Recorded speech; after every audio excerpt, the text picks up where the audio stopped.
우리가 온 마음을 다하여 주를 찾고 또 찾을 때 하나님께서 크신 은혜를 베풀어 주실 줄로 믿습니다.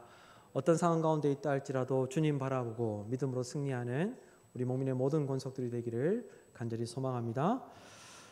로마의 황제 마르쿠스 아우렐리우스라는 사람이 전쟁터에서 기록했던 책이 있는데 그 책이 이름이 명상록이라는 책입니다. 이 책이 얼마나 훌륭하고 얼마나 유명한 책인지 미국의 하버드대나 옥스퍼드대나 시카고 대학에서 필독서로 정해졌습니다. 뿐만 아니라 미국의 대통령이었던 빌 클린턴도 이 명상록이라는 이 책을, 황제가 전쟁 중에 기록한 이 일기, 이 명상록이라는 책을 빌 클린턴도 1년에 2번은 읽는다라고 이야기하였죠. 아시는 대로 마르쿠스 황제는 로마의 5현제 중에 마지막 황제였습니다. 그런데 로마의 쇠망사를 기록한 에드워드 기본이라는 이 사람이 로마의 5현제 황제, 그 5명의 황제가 다스리던 그 시대를 두고 세계사 속에서 가장 행복하고 가장 번영한 시대였다라고 이렇게 이야기하였습니다. 로마의 황제 마르쿠스는 명상록이라는 책에서 이런 이야기를 했습니다. 인간은 자신의 삶 속에서 실천할 수 있는 최선이 무엇인지 고민하면서 살아야 한다. 인간은 자신의 삶 속에서 실천할 수 있는 최선이 무엇인지 고민해야 한다. 그래서 이 황제, 로마 황제 마르쿠스는 자신이 전쟁터에서 일기를 쓰면서 어떻게 사는 것이 최선의 삶인지를 고민하고 자기 자신에게 조언하고 충고하는 글을 전쟁터에서 남겼던 것이죠.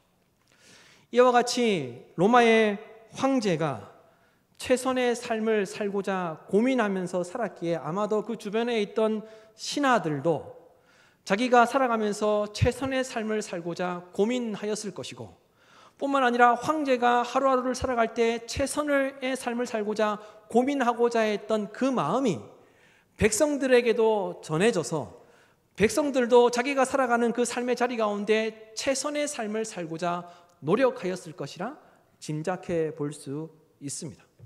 그래서 아마도 당시에 이 마르쿠스 황제가 다스리던 그 시대가 가장 번영하고 가장 행복한 시대가 되지 않았을까? 저는 그 책을 보면서 생각해 볼 수 있었습니다. 저는 마르쿠스가 이야기한 것처럼, 명상록에서 이야기한 것처럼 인간은 자신의 삶 속에서 실천할 수 있는 최선이 무엇인지 고민해야 하고 자신이 할 수 있는 최선의 삶을 살아야 한다라고 그 책을 보면서 생각하였습니다. 그런데 이것이 그리스도인의 신앙에도 동일하게 적용되어야 한다고 저는 생각이 되었습니다. 그리스도인도 하나님의 백성으로서 이 땅 가운데 살아갈 때 그리스도인으로서 최선의 삶이 무엇인지 고민하면서 살아야 한다는 것입니다. 하나님의 백성이 하나님의 백성으로서 이 땅 가운데 살아갈 때 하나님께서 원하시는 최선의 삶이 무엇인지 고민하면서 살아야 한다는 거예요. 그래서 하나님의 율법이 기록되었던 것이죠.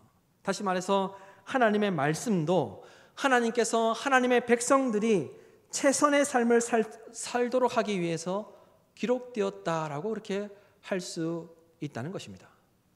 그런데 예수님께서 이 땅에 오셔서 사람들의 모습을 보니 하나님께서 원하시는 모습대로 살지 않고 있었던 것이죠. 하나님께서 하나님의 백성들에게 최선의 삶을 살도록 하시기 위해서 하나님의 말씀을 기록하여서 주셨는데 예수님께서 보시니 하나님의 백성들이 하나님께서 원하시는 최선의 삶을 살지 않고 있었던 거예요. 그래서 예수님은 오늘 우리가 읽은 자비를 베푼 사마리아 사람의 비유를 통해 하나님의 사람들이 이 땅에서 어떤 마음을 가지고 살아야 하는지, 그리고 어떤 관점과 인식을 가지고 살아야 하는지 말씀해 주신 것입니다. 예수님께서 말씀하신 우리가 너무나도 잘 알고 있는 자비를 베푼 사마리아 사람의 이 비유는 하나님의 백성들이 착한 행동을 하며 살아야 한다, 그것만을 이야기하고자 이 말씀의 비유를 하신 것이 아닙니다. 예수님께서 자비를 베푼 사마리아의 비유를 말씀하신 것은 하나님의 백성들에게 너희들이 이 땅 가운데 살아갈 때 착한 행동을 하며 살아야 한다, 그것을 이야기하기 위해서 말씀하신 비유가 아니라 말입니다. 예수님은 이 비유를 통해 당시 하나님의 백성들이 하나님의 백성으로서의 관점과 인식을 가지고 살아가기를 원하셨습니다. 하나님의 백성들이 하나님이 원하시는 인식과 생각과 관점을 가지고 건강하게 살아가기를 원하셨다 말입니다. 예수님이 원하시는 참된 신앙의 모습으로 바뀌기를 원하셔서 자비를 베푼 사마리아의 비유를 말씀해 주셨다는 거예요. 그런데 이 말씀이 하나님의 백성들로 하여금 착한 행동을 하며 살아야 한다, 그것만 이야기하기 위해서 이 비유의 말씀을 하신 것이 아니라 말입니다. 따라서 오늘 말씀을 통해 하나님께서 우리에게 원하시는 그리스도인으로서의 최선의 삶이 무엇인지 다 같이 살펴보면서 우리의 신앙관, 그리고 신앙의 관점과 인식, 그리고 신앙의 패러다임이 올바르게 세워지기를 원합니다. 그래서 우리를 통하여서 우리 교회 공동체가, 나를 통하여서 우리 교회 공동체가 행복해지기를 원하고, 또한 나를 통하여서 우리의 가정과 일터가 행복해지는 은혜가 나타나기를 간절히 소망합니다. 첫째로, 그리스도인으로서 최선의 삶을 살기 위해 첫째로 나 중심적인 생각과 삶에서 벗어나야 합니다. 성도는 나 중심적인 생각과 삶에서 벗어나야 성도로서 최선의 삶을 살아갈 수 있다는 것을 기억하며 살아야 한다는 거예요. 나 중심적인 생각과 삶에서 벗어나야 하나님 보시기에 최선의 삶을 살아갈 수 있다는 것입니다. 여러분, 25절에서 29절 말씀을 다 같이 한 번 더 읽도록 하겠습니다. 어떤 율법 교사가 일어나 예수를 시험하여 이르되 선생님, 내가 무엇을 하여야 영생을 얻으리이까?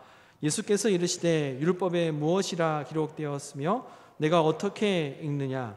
대답하여 이르되 내 마음을 다하며 목숨을 다하며 힘을 다하며 뜻을 다하여 주 너의 하나님을 사랑하고 또한 내 이웃을 내 자신같이 사랑하라 하였나이다. 예수께서 이르시되 네 대답이 옳도다. 이를 행하라. 그러면 살리라 하시니 그 사람이 자기를 옳게 보이려고 예수께 여짜오되 그러면 내 이웃이 누구니이까? 아멘. 예수님의 말씀을 듣던 율법 교사가 자리에서 일어나서 예수님을 시험하기 위해서 질문합니다.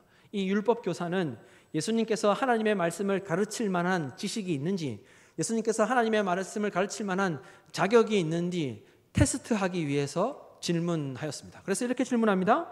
영생을 얻으려면 내가 무엇을 해야 합니까? 영생을 얻으려면 내가 무엇을 해야 합니까? 그 질문을 들으신 예수님께서 율법 교사에게 다시 질문하십니다. 율법에 무엇이라고 기록되어 있느냐? 율법에 무엇이라고 기록되어 있느냐? 그랬더니 율법 교사가 대답합니다. 내 마음을 다하며 목숨을 다하며 힘을 다하며 뜻을 다하여 주 너의 하나님을 사랑하고 또한 내 이웃을 내 자신같이 사랑하라고 하였습니다 라고 대답했습니다. 이 대답을 들은 예수님께서 너의 그 대답이 옳다라고 율법 교사를 인정해 줬습니다. 그랬더니 율법 교사가 자신의 의로움, 자신이 의롭다는 것을 더 나타내기 위해서, 더 보여주기 위해서 또 이런 질문을 합니다. 그러면 내 이웃이 누구입니까? 이 질문은 율법 교사가 자기의 의로움을 나타내기 위해서, 자신을 드러내기 위해서 예수님께 질문한 것입니다.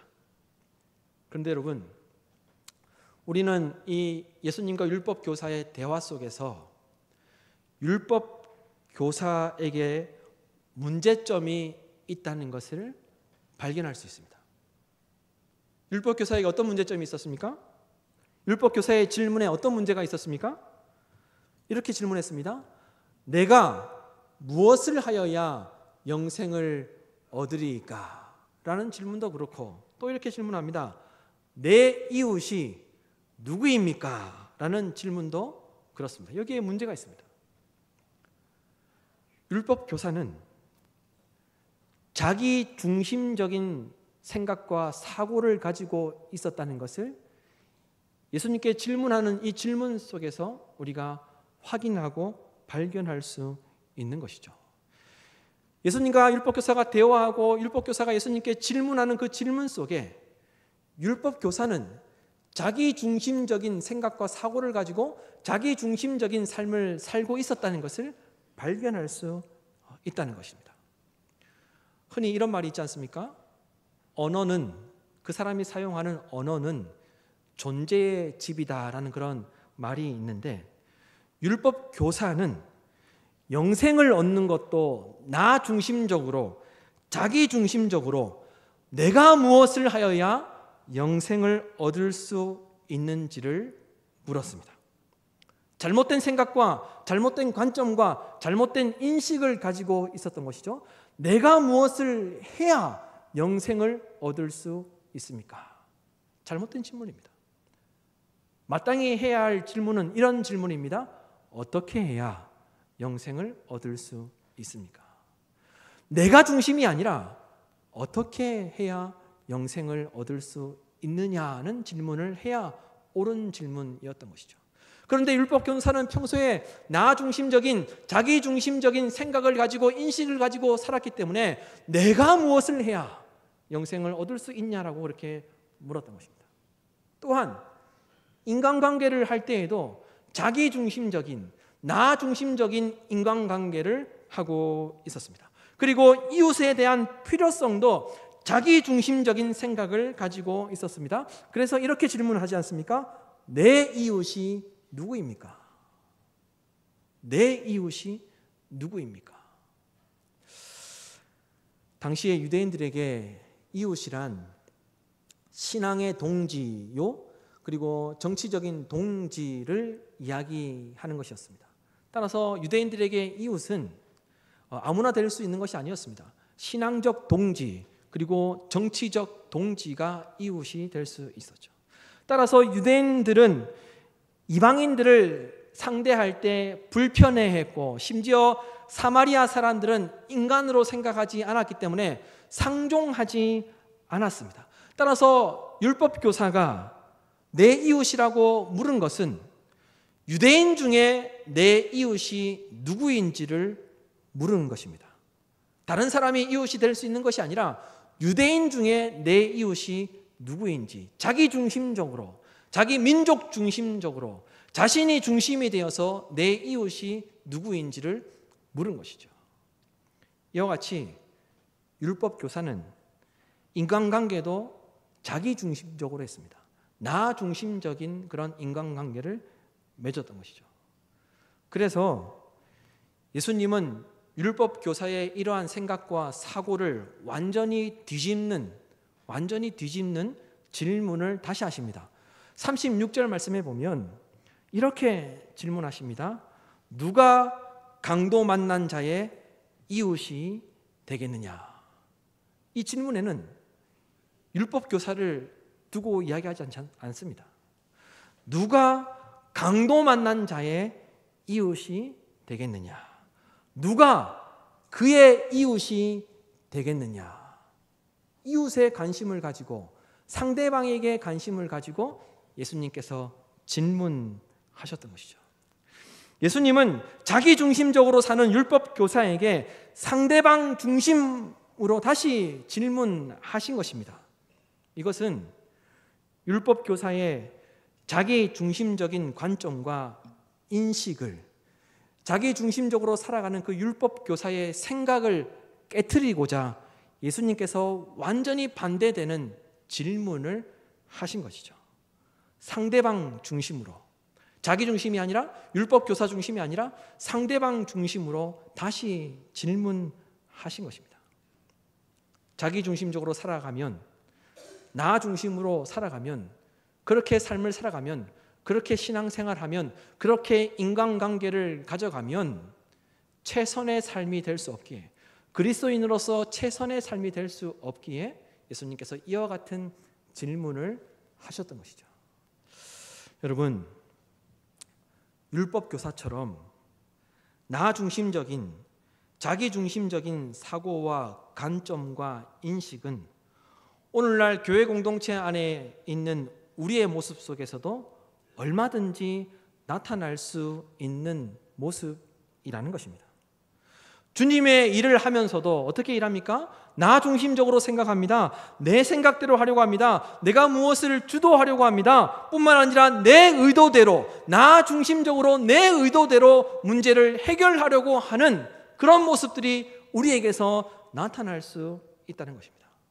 뿐만 아니라 교회 공동체 안에서나 직장에서도 마찬가지입니다. 인간관계를 할 때에도 우리는 교회 공동체 안에서 주님 안에서 하나라고 이야기하지만 어떻습니까? 나 중심적으로 모든 것이 하나 되기를 원한다는 거예요. 자기 중심적으로 하나 되기를 원한다는 거예요. 그래서 교회 공동체 안에서 인간관계를 맺을 때에도, 교제할 때에도 어떻습니까? 나와 맞는 사람하고만 어울리려고 합니다. 나와 성향이 비슷한 사람하고만 교제하려고 합니다. 나와 비슷한 생각을 가지고 있는 사람하고만 다니려고 하는 모습이 우리에게서도 나타날 수 있다는 것입니다. 심지어 어떻습니까? 섬기고 봉사할 때에도 내가 하고 싶어 하는 것만 하려고 합니다. 모든 것을 내 중심적으로 교회에서 섬기고 봉사하려고 합니다. 교회가 원하는 것에 관심을 갖지 않습니다. 내 관심 밖의 일은 아예 교회 일이라 할지라도 신경을 꺼버립니다. 그것이 나 중심적으로, 자기 중심적으로 신앙생활하는 모습이라 할 수 있는 것이죠. 그러면 성도로서 최선의 삶도 되지 못하고 성도로서 최선의 신앙의 모습도 나타나지 못하게 된다는 거예요. 여러분, 한 가지 더 예를 들어서 여러분의 피부에 와닿는, 우리 여성분들에게 피부에 와닿는 예를 들면 이런 겁니다. 시어머니가 며느리에게 잘해준다고 자기 중심적으로 본인의 생각대로 며느리에게, 자부에게 잘해주면 그것이 그 며느리에게, 그 자부에게 최선일까요? 일부에는 많이 당하셨는지 고개를 막 이렇게 흔드는 분이 계셨는데, 2부에는 시어머니에게 이렇게 좀 고부간의 갈등이 없으신 분들이 많은 것 같습니다. 별로 그렇게 공감을 안 하신 것 같은데, 아무튼 자기 중심적으로 본인 생각에 잘해준다고 하는 것이 다른 사람에게 최선이 아닐 때가 있을 수 있습니다. 한 가지 더 예를 들면, 저는 이제 저희 막내가 막둥이이기 때문에 얼마나 사랑스럽겠습니까, 그죠? 이제 첫째, 둘째는 뭐 이렇게 키우는 맛이 없습니다. 이제 다 커가지고 사춘기 돼가지고. 근데 이 막둥이는 너무나 사랑스럽고 귀여워요. 그래서 아빠인 제 입장에서 집에 가서 이제 막둥이를 막 사랑해 준단 말입니다. 그런데 이 녀석이 어떻게 반응하냐면, 집에서는 아빠 가! 오지 마! 누워있을 때도 좋아가지고 제가 옆으로 가면 막 몸에 붙지 말라고 막 떨어지라고 막 난립니다. 아빠 중심적으로 내 생각에 좋아서 내 생각에 사랑하는 방법으로 사랑하게 되면 자녀에게도 그것이 최선이 아닐 수 있다는 것입니다. 여러분, 스스로에게 한번 질문해 보십시오. 나는 내가 원하고 내가 필요하고 내 생각이 맞다고 하는 곳에 섬기고 있는가? 그렇지 않으면 나를 원하고 나를 필요로 하는 곳에서 섬기고 있는가? 나는 교회 공동체 안에서 내가 좋은 사람하고만 만나고 있는가? 아니면 위로와 도움과 또한 보살핌이 필요한 사람에게 관심을 가지고 살피고 있는가? 우리가 우리의 모습을 돌아보고 스스로의 모습을 점검해야 한다는 것입니다. 여러분, 교회 공동체가 나를 필요로 하는 곳에서, 누군가가 원하는 곳에서 섬기고 봉사하는 것이 예수님이 원하시는 최선의 섬김일 것이고 참된 봉사가 될 것이라 믿습니다. 그래서 예수님은 제자들에게 이렇게 말씀하셨죠. 나를 따라오려거든 자기를 부인하고 자기 십자가를 지고 나를 따르라. 다시 말하면 자기 중심적인 사고와 나 중심적인 생각에서 벗어나라. 그 벗어나는 것이 자기를 부인하는 것이다 라고 이렇게 말씀하셨습니다. 자기를 부인하고 나 중심적인, 자기 중심적인 생각과 사고와 인식에서 벗어나서 예수님을 따라야 참되게 따르는 것이다 라고 예수님은 제자들에게 말씀하셨다는 것입니다. 간절히 바라기는 나 중심적인 생각과 삶에서 벗어나서 오로지 예수님께서 원하시는 그 모습대로 예수님을 따르는 목민의 모든 권속들이 되기를 주님의 이름으로 축원합니다. 둘째로, 그리스도인으로서 최선의 삶을 살기 위해서 둘째로, 자기만을 위한 종교적인 열심이 예수님이 원하시는 모습에서 벗어날 수 있다는 생각을 하면서 신앙생활해야 한다는 겁니다. 자기만을 위한 종교적인 열심이 예수님이 원하시는 모습에서 벗어날 수 있다는 생각을 해야 한다는 거예요. 그런 마음과 그런 생각을 가지고 신앙생활을 해야 성도로서 최선의 삶을 살아갈 수 있다는 것입니다. 여러분, 30절에서 32절 말씀을 보십시오. 다 같이 읽도록 하겠습니다. 예수께서 대답하여 이르시되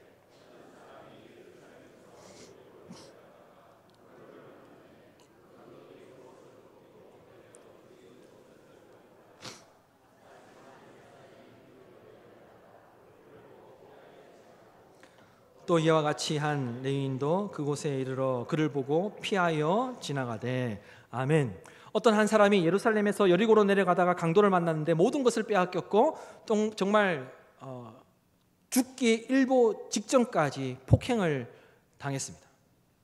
그래서 도움이 필요한 사람이 길바닥에 쓰러져 있었습니다. 여기서 우리가 한 가지 올바르게 알아야 할 것은 여리고는 사마리아 지역에 있는 도시가 아니라 유대 지역에 속한 도시라는 것입니다. 그리고 성경이 분명하게 기록하고 있듯이 제사장은 예루살렘으로 올라가고 있었던 것이 아니라 제사장은 예루살렘에서 여리고로 내려올 때 이 강도 만난 사람을 보았다는 것을 성경이 분명하게 이야기하고 있습니다. 그리고 레위인도 마찬가지라는 것을 이야기합니다. 당시에 제사장과 레위인은 강도 만난 사람이 피투성이가 되어서 죽은 것처럼 보였기 때문에 제사장과 레위인으로서 부정한 것에 손을 대면 안 된다는 율법에 순종하여서 그의 말씀에 율법에 순종하여서 그와 같이 그 강도 만난 사람을 피해서 갔습니다. 왜 그렇습니까? 부정하게 되면 일주일 동안 종교적인 일에 참여할 수 없었기 때문에 그와 같이 강도 만난 사람을 피해 갔던 것이죠.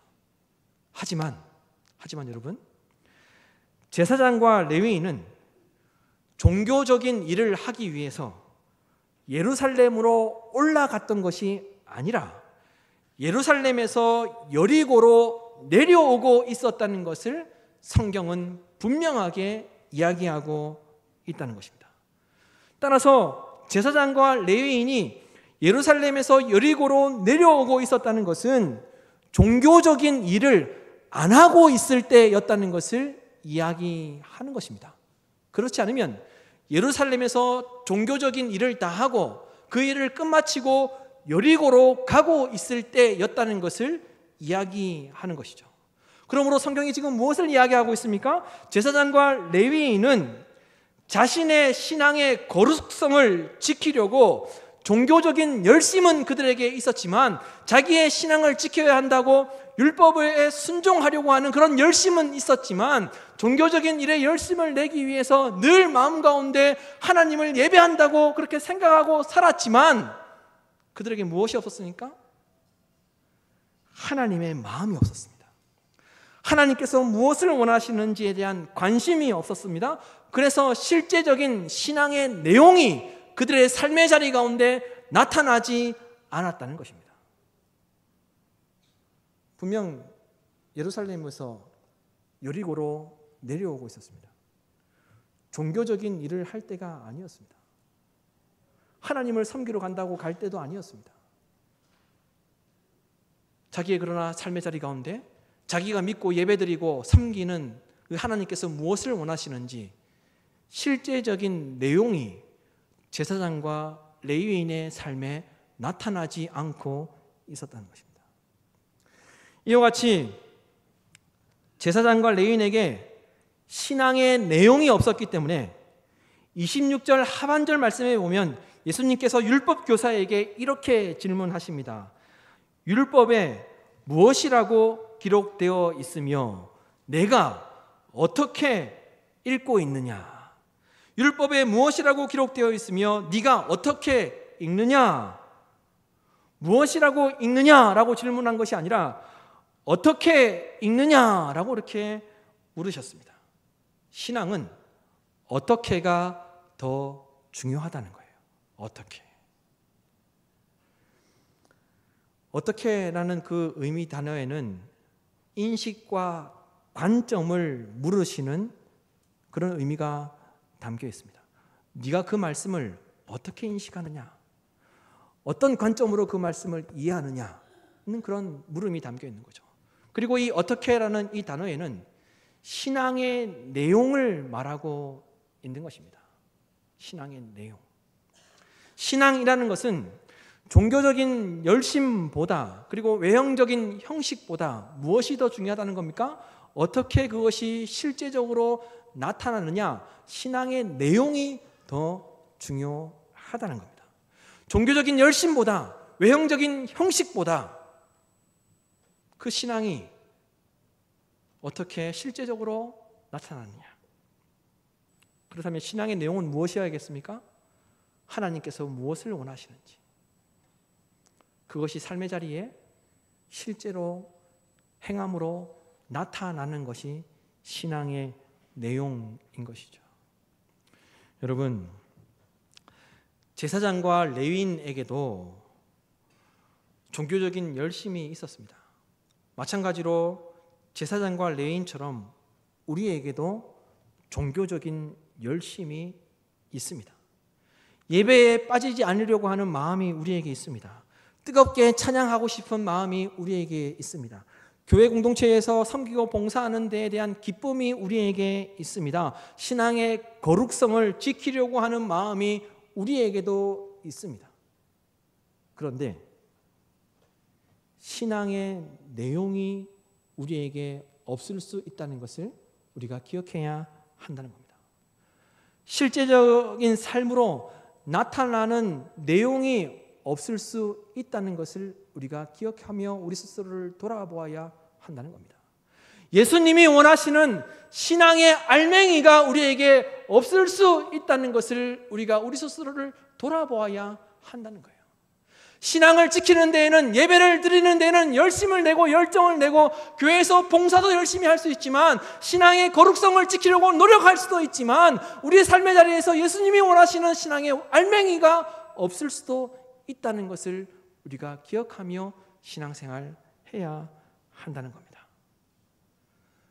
간절히 바라기는 우리가 믿고 우리가 예배드리는 하나님에 대한 그 믿음이 실제적인 신앙의 내용으로 나타나서 그리스도인으로서 열매를 맺는 참된 신앙인이 다 되시기를 간절히 소망합니다. 그래서 우리가 믿고 예배하는 그 하나님에 대한 우리의 그 신앙이 삶의 자리 가운데 신앙의 열매로 나타나서 하나님 보시기에 성도로서 최선의 삶을 살아갈 수 있는 믿음의 사람들이 다 되실 수 있기를 간절히 바랍니다. 마지막 셋째로 그리스도인으로서 최선의 삶을 살기 위해서 셋째로 예수님처럼 누군가에게 진정한 이웃이 되어야 합니다. 누군가에게 진정한 이웃이 되어야 하나님 보시기에 성도로서 최선의 삶을 살아가는 것이라는 것입니다. 여러분 33절에서 37절 말씀을 다 같이 읽도록 하겠습니다. 어떤 사마리아 사람은 거기에 이르러 그를 보고 불쌍히 여겨 가까이 가서 기름과 포도주를 그 상한 붓고 싸매고 자기 짐승에 태워 주막으로 데리고 가서 돌보아 주니라. 그 이튿날 그가 주막 주인에게 데나리온 둘을 내어주며 이르되 이 사람을 돌보아 주라. 비용이 더 들면 내가 돌아올 때 갚으리라 하였으니 내 생각에는 이 세 사람 중에 누가 강도 만난 자의 이웃이 되겠느냐. 이르되 자비를 베푼 자이니이다. 예수께서 이르시되 가서 너도 이와 같이 하라 하시니라. 아멘. 여러분 이름을 알 수 없는 사마리아 사람은 강도 만난 사람을 보고 불쌍히 여겼습니다. 그리고 그 불쌍히 여기는 마음이 실제적으로 6가지 아니 7가지 행동으로 나타나고 있다는 것을 성경이 기록하고 있습니다. 그냥 성경이 간단하게 간략하게 사마리아 사람이 그 강도 만난 사람을 보살펴 주었다, 잘 보살펴줘서 회복했다라고 그렇게 간단하게 기록할 수도 있지만 오늘 이 34절 이후부터 보시면 불쌍히 여기는 그 마음이 7가지의 행동으로 나타나고 있다는 것을 아주 자세하게 성경이 기록하고 있습니다. 마치 제사장과 레위인과 대비되듯이 비교하듯이 아주 자세하게 그들의 행동을 기록하고 있다는 겁니다. 첫째로 가까이 가서, 두 번째 행동이 무엇이었습니까? 상처에 기름과 포도주를 붓고 싸매고 자기 짐승에 태웠고 데리고 가서 돌보아 주었습니다. 뿐만 아니라 35절 말씀에 보면 어떻게 하고 있습니까? 주막 주인에게 그 강도 만난 사람을 보살펴달라고 부탁하면서 당시에 노동자 이틀치 품삯이었던 2 데나리온을 주면서 보살펴달라고까지 부탁합니다. 그리고 돈이 부족하면 내가 돌아와서 다 갚아주겠다라고까지 이야기하였습니다. 사마리아 사람은 도움이 필요한 사람의 입장에서 자기 중심적으로 자기 관점과 인식을 가지고 자기 생각대로 도왔던 것이 아니라 사마리아 사람은 강도 만난 그 사람, 그 상대방의 입장에서 끝까지 책임지는 그런 모습을 성경이 분명하게 우리에게 기록하여서 알려주고 있다는 것입니다. 여러분, 오늘 말씀이 이야기하고자 하는 것은 사마리아 사람의 착한 행실을 본받으라는 그런 단순한 이야기가 아닙니다. 예수님은 그래서 계속해서 그 율법 교사에게 많은 질문을 하셨습니다. 마지막에 또 이런 질문을 하셨죠. 이 세 사람 중에 누가 강도 만난 자의 이웃이 되겠느냐. 진정한 이웃이 되려면 자기 중심적이 아니라 상대 중심적인 생각과 삶을 살아야 한다는 것입니다. 상대방의 입장에서 생각하고 상대방을 도우려고 하는 마음으로 살아야 성도로서 최선의 삶을 사는 것이라는 것이죠.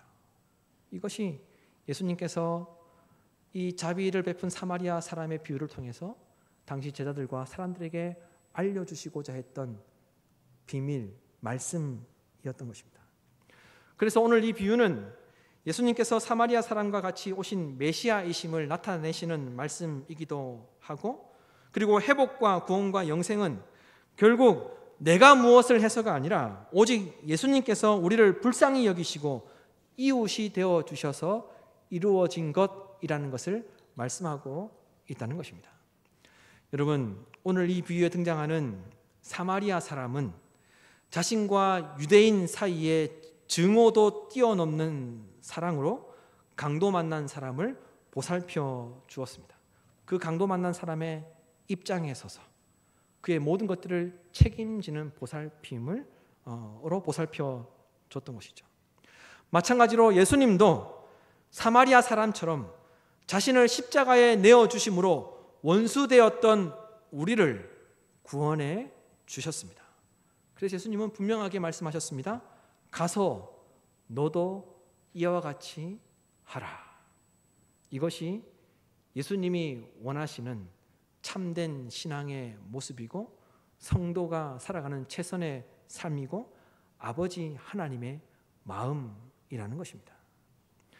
여러분, 그리스도인으로서 최선의 삶을 어떻게 살아낼 수 있습니까? 예수님이 원하시는 참된 신앙의 모습은 어떻게 나타나야 하겠습니까? 상대방 중심적인 생각과 인식을 가지고 나 중심적인 내 생각이 중심이 되는 것이 아니라 교회 공동체 중심적인 그런 생각과 인식을 가지고 살아야 한다는 겁니다. 하나님 나라 중심적인 생각과 사고와 인식을 가지고 살아야 성도로서 최선의 삶을 살 수 있다는 것입니다. 진정한 이웃이 되는 것도 상대방의 입장에서 상대방 중심으로 살아야 진정한 이웃을 사랑할 수 있다는 것이죠. 그래서 누가복음 6장 32절에서 33절 말씀에 보면 이렇게 기록하고 있습니다. 너희가 만일 너희를 사랑하는 자만을 사랑하면 칭찬받을 것이 무엇이냐? 죄인들도 사랑하는 자는 사랑하느니라. 너희가 만일 선대하는 자만을 선대하면 칭찬받을 것이 무엇이냐? 죄인들도 그렇게 하느니라. 예수님께서 강도 만난 사람과 같은 우리에게 다가와 우리의 생명을 건져주셨고 아픔과 상처를 치료해 주셨고 살아갈 수 있도록 몸과 마음을 회복시켜 주셨습니다. 그러면서 말씀하셨습니다. 너희도 가서 이와 같이 하라. 너희도 가서 이와 같이 하라는 예수님의 말씀을 기억하시고 상대방의 입장에서 교회 공동체에서도 그렇고 직장과 일터에서 상대방의 입장에서 서로 사랑하며 아버지 하나님의 마음이 있는 곳에 우리의 마음을 두고 살아감으로 저와 여러분을 통해서 하나님의 뜻이 이 땅 가운데 이루어지기를 주님의 이름으로 축원합니다.